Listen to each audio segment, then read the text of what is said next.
Magandang umaga sa inyo lahat.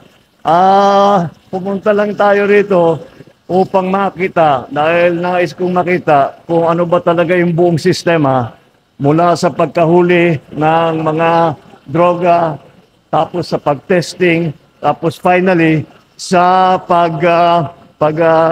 destroy sa mga nahuling drugs.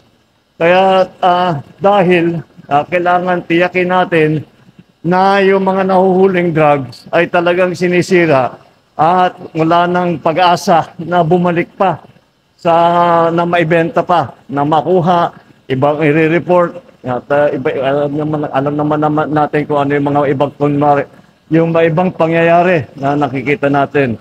Kaya that's why I'm here today, just to see how the system works, para very, very solid yung system natin from the capture and of the illegal drugs all the way until the destruction of the illegal drugs also.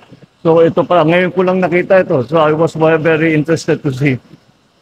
This will be, the chamber's temperature will be raised to 700 degrees Celsius, which is hot enough to destroy all of the active elements within the drug. So after na-init na 700 degrees Celsius, hindi na, it will not be shabu anymore, it will not be marijuana anymore, it will not be any drug anymore. Hindi na talaga, sirang-sira na ito. So that's what we are here to witness. At this point, matagal pa ito, iinit pa ito for another 10 hours. 10 hours. Tapos mag-aantay tayo ng 12 hours bago palalamigin ulit para makita kung naubos na talaga yung ating sinunog.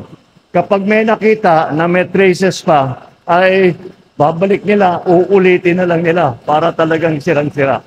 Pero papalagay ko, with 700 degrees, with that long period of time, 10 hours na linuluto, palagay ko makikita natin na sira na talaga yan. And that's why we are here today. So I'm glad that the press is here para makita ninyo kung ano ba talaga ang sistema. I'm also happy that I was able to get the opportunity na makapunta rito para makita ko rin ang buong sistema from the capture all the way until its destruction. Maraming salamat. Thank you. Good morning.